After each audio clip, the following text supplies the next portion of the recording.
Assalamualaikum warahmatullahi wabarakatuh. Bersama saya Ernis Hidayati. Saat ini saya akan menyampaikan materi tentang cara pembuatan video singkat atau vlog. Pembuatan video atau vlog merupakan salah satu kegiatan dalam rangka memperkenalkan video pendek kepada pemirsanya. Untuk isi vlog sendiri tergantung kepada konten apa yang akan dibawakan oleh penyajinya. Apa yang dimaksud dengan video vlog? Vlog adalah sebuah blog dengan video, di mana Anda dapat mengubah konten blog Anda menjadi vlog dengan menyematkan video di dalamnya.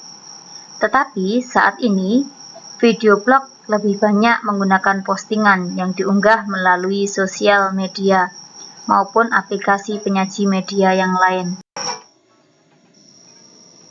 Jenis-jenis vlog.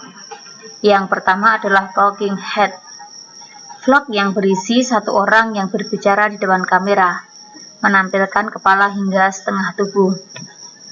Vlog ini biasa digunakan oleh artis atau orang yang sudah dikenal atau ingin memperkenalkan diri kepada khalayak umum. Yang kedua adalah how to. Vlog jenis ini digunakan oleh para reviewer dan vlogger saat ini karena lebih menarik. Contohnya tutorial penggunaan alat, tutorial pembuatan masakan, atau bisa tentang bagaimana membuat sesuatu yang menarik.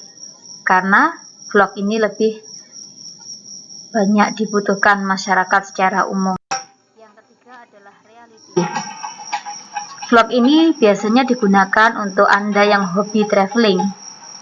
Durasinya biasanya sangat panjang, karena dalam vlog reality ini membutuhkan mikrofon, smartphone maupun peralatan lain yang bisa membantu demi lancarnya pembuatan video vlog ini.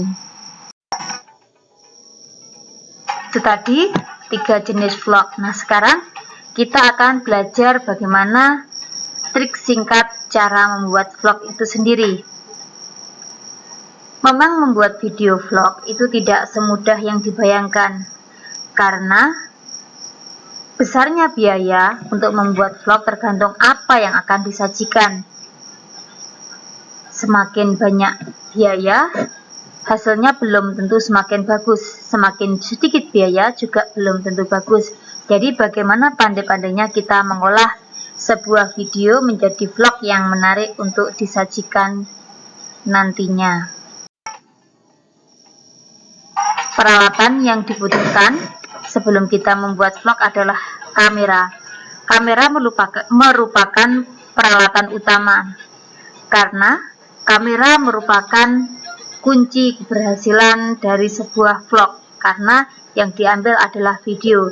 Meskipun kamera itu diambil dari handphone, kamera pocket, maupun kamera DSLR atau kamera video profesional yang lain. Yang jelas, untuk pembuatan vlog kali ini, kamera merupakan hal yang terpenting. Kamera tidak bisa berdiri sendiri tanpa adanya tripod. Tripod merupakan penyangga kamera, baik itu handphone maupun kamera jenis lain selalu membutuhkan tripod untuk menghindari gambar yang goyang. Karena dengan adanya tripod, gambar akan stabil dan akan menarik ketika disajikan, agar tidak kelihatan goyang-goyang. Yang ketiga adalah perekam audio. Apabila kita menggunakan vlog dan menggunakan handphone, usahakan perekam audio menggunakan alat lain, baik itu handphone lain atau sejenis MP3 atau aplikasi perekam audio yang lain, sehingga akan memudahkan atau menjernihkan suara ketika kita membuat vlog. Yang keempat adalah tata cahaya.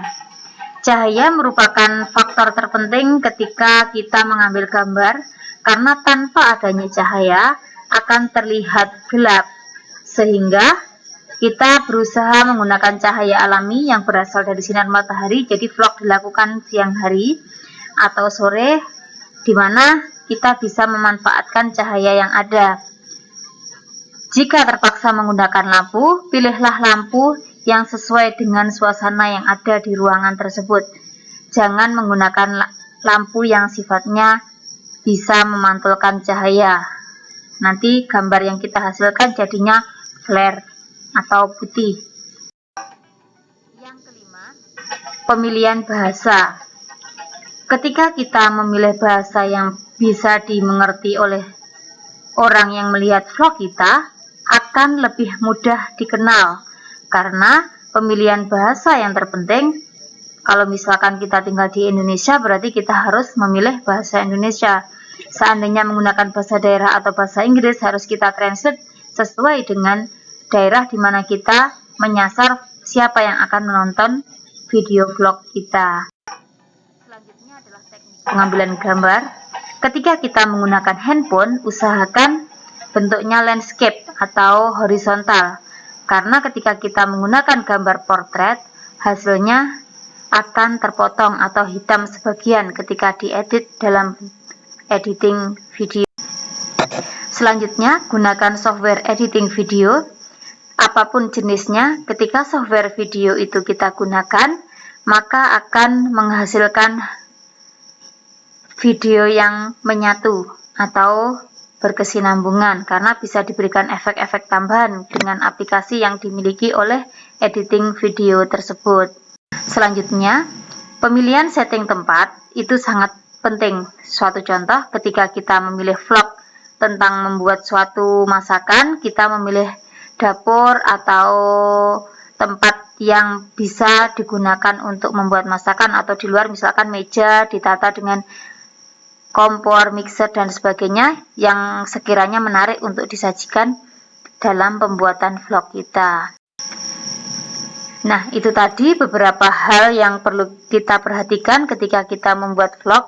Sedangkan yang harus dihindari dalam membuat vlog adalah, yang pertama, jangan menggunakan fitur zoom.